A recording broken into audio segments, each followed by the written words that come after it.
Portugal में बहुत ही ज़्यादा डर का माहौल है इस टाइम। सारे कंटेंट क्रिएटर डरा भी रहे हैं और पैसे भी लोगों से लूटने की कोशिश कर रहे हैं। तो मैं आपको बता देता हूँ कि अभी नेशनैलिटी का लॉ सिर्फ पार्लियामेंट में पास हुआ और आने वाली 6 नवंबर को फाइनल उसके ऊपर फिर भी रिवीजन हो सकता है। मार्सेलो जी ने ऑलरेडी इस चीज़ के ऊपर बयान दे दिया है और वो न्यूज़ में भी पब्लिश हुआ। बट उसके अलावा एक चीज़ बहुत जो पॉजिटिव आज सुनने को मिली, एक ये न्यूज़ आर्टिकल अब मैं पहले आपको दिखाता हूँ। इसके अंदर ये है, George Pinto will dissolve parliament. ठीक है ना। तो ये बेसिकली क्या कह रहे हैं कि अगर ये जो है बेसिकली लीवरे पार्टी के हैं, तो ये कह रहे हैं कि अगर इन केस सेंटर राइट मतलब कि जो अभी पॉलिटिकल पार्टी सत्ता में है और शेगा पार्टी ने मिल के पोर्चुगल के कॉन्स्टिट्यूशन को चेंज करने की कोशिश की, तो वो पूरी की पूरी पार्लियामेंट को ही डिसॉल्व कर देंगे। लिटरली उन्होंने बोला कि पूरी की पूरी पार्लियामेंट को डिसॉल्व कर देंगे भाई साहब। मतलब कि ये कितनी बड़ी बात है, क्योंकि इस टाइम सेंटर राइट और मतलब जो एक तो होता है एक्सट्रीम राइट, जो तो कहते हैं कि भाई सब सारे इमिग्रेंटों को बाहर निकाल दो, चाहे वो लीगल है इलीगल है, जैसे कि शेगा पार्टी। और उसके बाद आ जाता है सेंटर राइट, जो सेंटर में है, मतलब लाइक ना ज़्यादा राइट है ना ज़्यादा लेफ्ट लीनिंग है, दे आर इन सेंटर। वो थोड़े कंजर्वेटिव होते हैं, यहाँ के कल्चर को प्रिजर्व करो बट दूसरों को भी थोड़ा वेलकम कर लो, हमारी रिस्पेक्ट करो, वो इस टाइप के। बट अभी क्या हो रहा है, क्योंकि राइट विंग जो है मतलब कि सेंटर राइट और एक्सट्रीम राइट दोनों एक ही तरीके से जंग लड़ रहे हैं एक कुर्सी के ऊपर पोजीशन बनाए रखने की। तो हो क्या रहा है कि अब हर चीज़ें सेंटर राइट की जगह एक्सट्रीम राइट वाली होने लग गई हैं कि इमिग्रेंटों से ये टेस्ट कराओ, इमिग्रेंटों को भगाओ, हमें इमिग्रेंट नहीं चाहिए। कुछ ऐसे बयान भी आ रहे हैं कि भाई इमिग्रेंटों को पासपोर्ट क्या करना है, वो क्या करेंगे, रेजिडेंस परमिट पे काम करो, ऐसे बयान आ रहे हैं। तो दूसरी पॉलिटिकल पार्टीज वेट कर रही हैं, they are watching, they are listening कि क्या चल रहा है।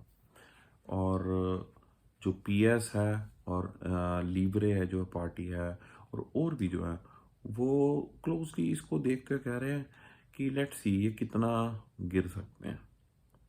तो अब वो डिसीजन लेंगे कि करना क्या है बेसिकली।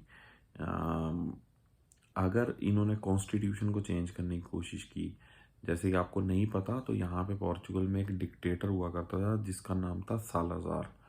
तो आपने सुना होगा ये नाम, क्योंकि शेगा पार्टी के हेड मतलब कि आंद्रे वंतूरा जी ने बयान दिया है कि पोर्चुगल को 3 सालाजार की ज़रूरत है, एक नहीं 3।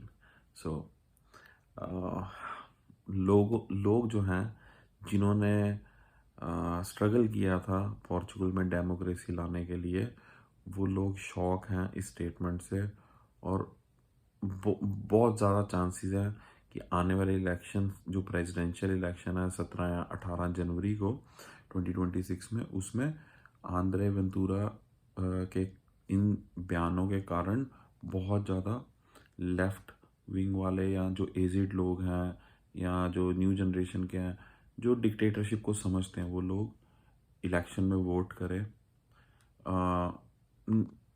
एक्चुअली में वो नहीं वोट कर पाएंगे, सॉरी सॉरी मैं मिक्स कर दिया।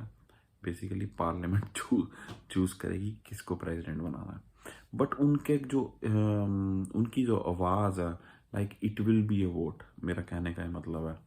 तो बट अगर मोंटेनेग्रो जी की गवर्नमेंट जो है, जो सेंटर राइट वो, और आंद्रे वेंतुरा जी की जो गवर्नमेंट है एक्सट्रीम राइट शेगा पार्टी, अगर इन केस वो कॉन्स्टिट्यूशन को चेंज करने की कोशिश करे, तो most likely we will see another election next year और आफ्टर नेक्स्ट ईयर। तो नो कॉन्फिडेंस मोशन पास हो सकता है कि भाई हमें इस गवर्नमेंट में कॉन्फिडेंस नहीं है। तो ये बड़ा नॉर्मल चीज़ है। तो उसके बाद अभी जो वो कर रहे हैं मोनोपोलाइज कर रहे हैं कि हम ऐसा कर देंगे, पूरे लॉ चेंज कर देंगे, ऐसा नहीं होता। कॉन्स्टिट्यूशन एक बहुत बड़ी चीज़ है, उसको आप ऐसे ही चेंज नहीं कर सकते। नेशनैलिटी का लॉ ही देख लीजिए, 2 साल से डिस्कशन, 3 साल से चल रही है, अभी तक चेंज नहीं हुआ। तो बट अब उनको सुपीरियर फील हो रहा है, like they can do anything. तो उसको काउंटर करेंगे अब पीएस वाले और दूसरी पॉलिटिकल पार्टी वाले। So let's see, fingers cross, सब चीज़ अच्छी होगी। अच्छा हाँ, एक चीज़ हो रहा है, हाँ, बहुत से कंटेंट क्रिएटर्स ने ऑलरेडी आपको बता ही दिया होगा टिकटॉक वगैरह पे। मैं टिकटॉक पे वीडियो नहीं बनाता, तो मैं आपको बता देता हूँ कि even if president Marcelo sign कर दें इस लॉ के ऊपर, नेशनैलिटी वाले, फिर भी अभी टाइम लगेगा। लाइक पहले गजट में पब्लिश होगा, फिर वो 30 days to 90 days, 6 months भी लग सकते हैं। तो अपने डॉक्यूमेंट्स रेडी कर लो आप, और कोशिश करो अप्लाई करने की एज सुन एज पॉसिबल। और maybe there is a chance कि जो लोग पुराने हैं, वो शायद पुराने लॉ के अकॉर्डिंगली ही उनके पेपर प्रोसेस हों। ज़रूरी नहीं है, देखो सारी पॉलिटिकल गेम चल रही है, और मे बी नए लॉज शायद न्यू इमिग्रेंट्स पे ही लागू हों। बहुत ज़्यादा चांसेस हैं इस चीज़ के भी। अनप्रिडिक्टेबल होती politics. So let's wait and watch and be positive.